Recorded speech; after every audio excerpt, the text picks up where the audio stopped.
Is that actually what's happening right now? It's actually happening, Steve. We're recording. Welcome to E2 Performance. Welcome to E2 Performance, Steve. We gave you enough notice for this one. Absolutely. Yeah. That was like 5 seconds. You had time to prepare.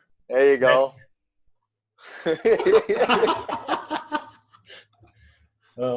So we're about to record a podcast. I just invited Steve in randomly because he was online Zoom. I don't know if why not? You want to talk some nutrition, Steve? We're just having random talk. Hey man, I'm just like calling clients right now, so I was on Zoom. This is going to be a short one, less than 10 minutes if you want to talk. And Eljay has a topic he wants to talk about. I have no information loaded. It's just going to be just... Look at my hair, man. Shit. I'm just going to stand. He's like, I'm going to go up like all the way here. So you can't see them up. Hey, man, we love you no matter how you look. As long as you don't wear shorts and put a shirt on, you know? Okay, hit it, Eljay. What's the topic?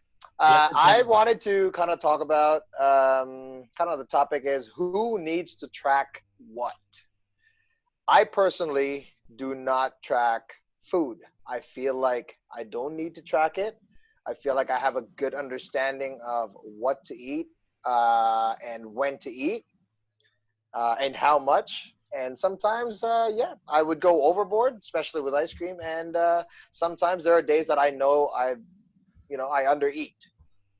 You also don't track your exercise. You haven't tracked exercise or programming either, really. Kind of. So this is why I wanted to talk about this, because there's one aspect right now of my program and my personal experience that I actually felt like I need to track something. That's why. So, but for me, for food, I feel, this is my take on it, I feel like I don't need to track it. I feel like I'm okay not tracking it. A lot of people will probably disagree, especially the ones with nutrition background or have seen a lot of success with clients or themselves when they track their meals. When I say tracking meals, macronutrients, most of the time, timing of food even. A lot of people track it. But for me, I feel like I need to track running. That's about the only way I feel like I can get better is if I have numbers in front of me. So there's an app that I use right now. I just told Steve about this like a few minutes ago. It's called Map My Run. So you run, and it's kind of inconvenient because I'm holding my phone every time I run. But the numbers are like so big, so you see it right away. You see your distance, you see your route, you see your pace. And basically, I just kind of like do a testing, maybe on the treadmill or outside on the first few times that I went for a run. I'd run 3 kilometers. How far did how fast did I do that run? Let's say, I did 3 kilometers in 30 minutes. So that means I did 10 minutes per kilometer. Okay. You're going off on tangents now. Are we talking about tracking food or tracking running and workouts? I'm going to repeat the title. Don't repeat everything. Who needs to track what? I'm saying I don't feel like I need to track food, but I feel like I need to track running. I don't track every aspect of my exercise, although I know my numbers on weightlifting. Okay. Right? So what are you guys' take on it then? Steve, you can go first if you want. For me, when it comes to programming, I have to track. Otherwise, I don't stay motivated. Like if I don't see either a volume increase, a strength increase, or some sort of increase in a program, for me, I'm not motivated. I don't think I've been tracking my running because it's been so sad how bad my cardio is. Yo, you did 2.5K, man. That's more than me. Today I did 2.5K, so that's solid. That. In terms of food for me, I literally sat at 180 pounds for 3 years because I didn't track my protein intake. So for me, I'm more the guy that's like the minimalist tracker. So like when it comes to food, it's like I got to make sure I'm at least tracking my protein because for my goals, right? Like for me now, it's even crazy to think that I could be under 210 pounds. But like at one point I was at 180, and literally as soon as I started tracking my protein, that stopped happening and it went up, right? So I think it's different for everyone, but for me, it really helps with the motivation when the discipline is lacking, like when you do track. That's me personally, Lou. Yeah, Steve and I have kind of talked about this over the past 8 years on and off.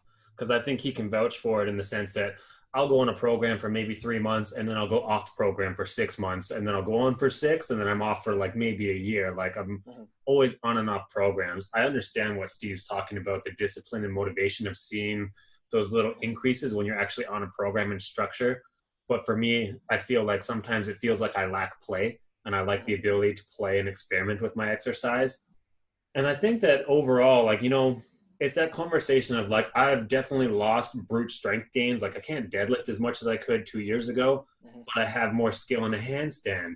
And maybe I can't do this, but like all the aspects of fitness, if you put them all on a graph between cardio, strength, skill, technique, they all kind of waver. But as long as the complete average has been going up for me, that's what's valuable. So I think it's valuable, agree to do both. But I think for Gen Pop, maybe they should be more focused on tracking their exercise, because they're not me. They're not a professional who actually has the background and the education behind them.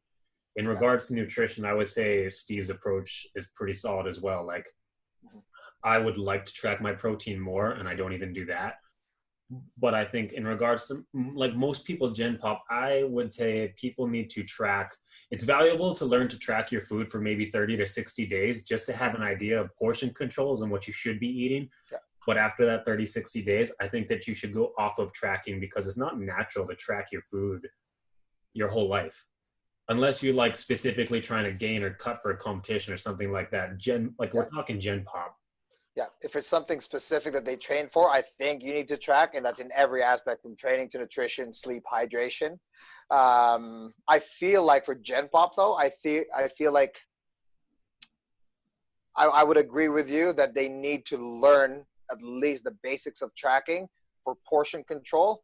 I feel like tracking or not tracking should be earned when you have like the habits already and you already got it down to a T. Like as soon as you look at a chicken breast, well, this is a medium-sized chicken breast. How many protein will this give me? Blah, blah, blah, right? I think it's the same with training. I feel like if you are someone who's listening to this and you feel like you have either a problem with food, I feel you need to track it to solve the problem. I know personally I have a problem with running. I've always hated it, always sucked at it. And I knew the only way that I'll get better at it is if I track my pace, if I track my kilometers, if I track my hours. That's about the only thing. So go ahead.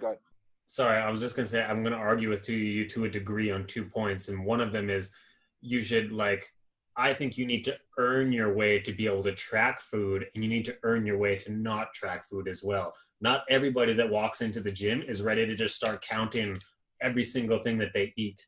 In regards into a food journal, absolutely, brand new client level 1, the first thing should not be like, here's your program, here's your nutrition log, you have to track everything. That's going in 100%. So I think it needs to be kind of like a build up, and then it needs to kind of flow afterwards. Yeah, absolutely. That's a conversation that needs to be had. I'm not saying it has to happen right away, but it should happen if someone feels again that they have an issue with it, right? If they don't have an idea.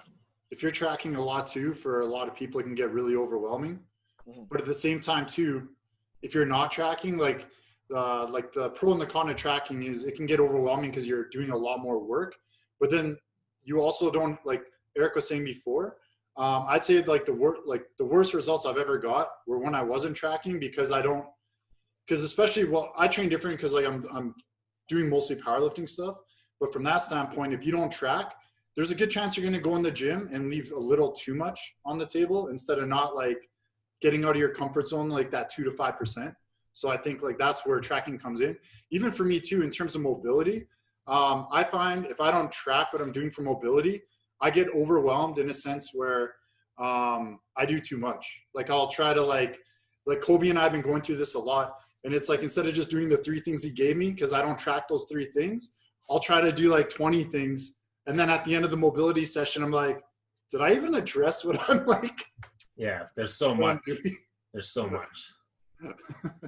If you're someone who's listening who feels or overwhelmed, not knowing if you need to track your workouts or your nutrition or anything, you find a good coach. That's probably the best advice I can give you. Until you learn. Right there. find yourself a good coach, have that conversation, and be ready, because anything good in life requires work. So if you care about it, it will require work. Short and sweet. Anything? Woo! Steve, thanks for randomly showing up.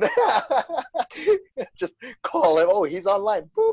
Yo, I just had like a bunch of caffeine for my workout too. Thanks for coming on, Steve. Without notice. Super quick. All right. Thank you guys for watching. Thank you guys. We'll catch you later.